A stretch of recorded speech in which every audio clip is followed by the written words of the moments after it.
there's no experience quite as memorable in the same way as playing through Bioshock for the first time and fighting your first Big Daddy. The rush of taking on an enemy much more powerful, clearly more capable, and infinitely more in tune with the environment than you, the close calls, the hurt, and when you're done, it feels like you've just orchestrated and directed your very own short movie. Why does that feel like it does? Some of you know what I'm talking about. It's that feeling of an enemy behaving so unpredictably but so organically at the same time that it feels like it was instructed to do just that by some invisible director, almost breaking some barrier dividing player and game. There's plenty of incredible examples out there depicting this specific feeling, and they're not limited to just the enemy encounters either. There's dozens of things contributing to making you feel like the writer of your own story in games, regardless of genre, accessibility, or quality in some cases. But today, we're gonna focus on just one of those ways: the ecosystem of a game.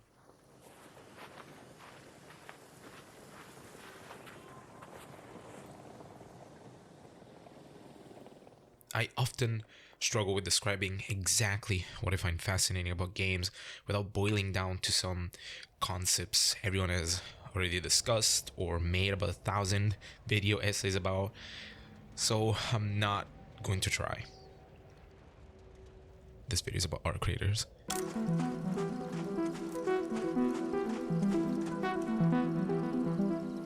I've been glued to this experience for over 100 hours now, and I still can't get enough of it. Part of the appeal for me is how immersed I get when I play the game, how insignificantly small I feel when loading into a raid. The game simply nails its atmosphere. I'm sure that comes as no shock. What also comes as no surprise is that the main contributing factor to this feeling are the arc. Among the amazing work the developers put into making sure the enemy AI feels organic and smart, there's the small details that really sell the idea that these robots are, in some form, alive.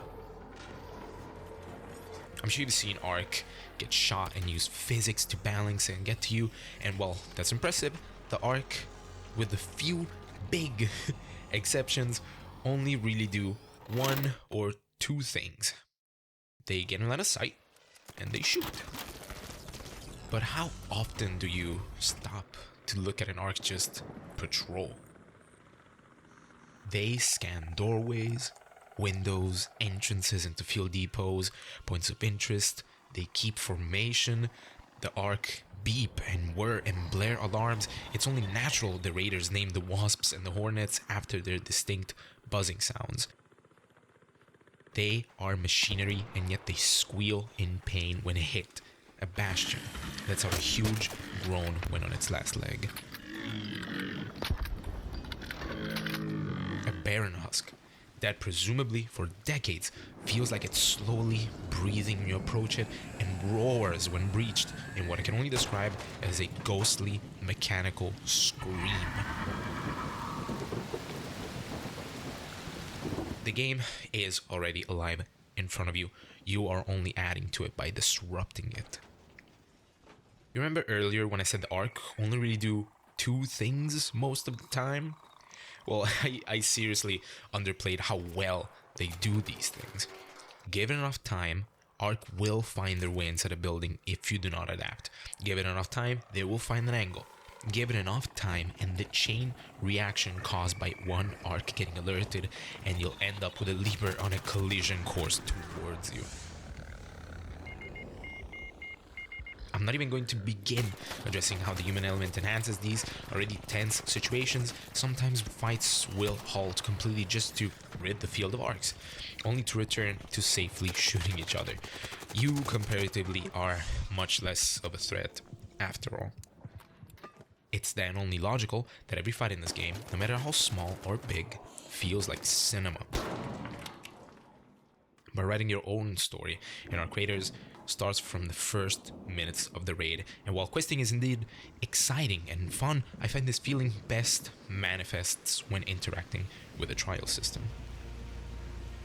If for some reason you are unfamiliar with the trial system, it works as such. You are often given a very straightforward task, say destroy fireballs. You can equip whatever you desire, tackle it however you like, go wherever you think is best. What matters most is that you take those fireballs down one way or another, extract safely, and your total score is added to the trials. I personally love that kind of loose goal in games. You are allowed complete freedom within the bounds of the game world and the task at hand. The rest is completely up to you and whatever luck may favor you that day.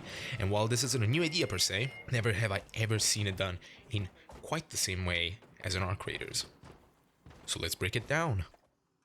Now, every arc exhibits these behavioral patterns to some degree and with some variation, but for the sake of demonstration, let's suppose you have a trial to complete and it wants you to damage ground-based arc units.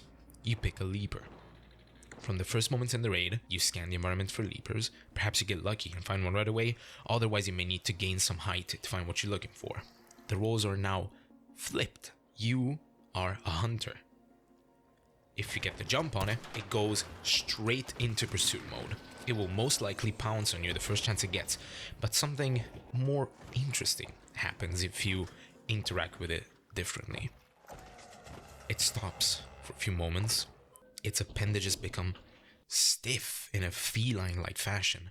It's observing you, and yet it takes a few moments to recognize that you are a threat. As you fight the leaper, it will try anything to get to you. It knows topside better than you. The Ark know topside better than you. So if it knows you are inside a building, it will try to find a way inside.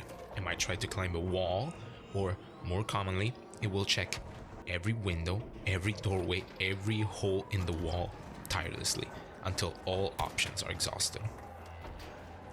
Multiply this for a swarm of arcs and you've got yourself quite the action scene. On no other map is this more apparent than Blue Gate. Every inch of the map visible from the upper side of the mountain, you can just sit and observe countless narratives unfold in front of you. It's this tireless pursuit that keeps the train moving. It's dynamic, it's intense, it requires you to be strategic, and most of all, it is cinematic as hell. The Ark work together and are always a step ahead of you. Every raid you load into with a goal in mind, expect your expectations to be completely and entirely subverted. The environment you inhabit, the enemies you fight, they aren't meant for this kind of narrative. You are. Your approach, your gear, your boldness, those will determine what kind of story you write in an ecosystem that exists outside of stories, quests, trials, and achievements. How exciting of a thought that someone's first leaper might evoke the same sensations almost 20 years apart as your first Big Daddy.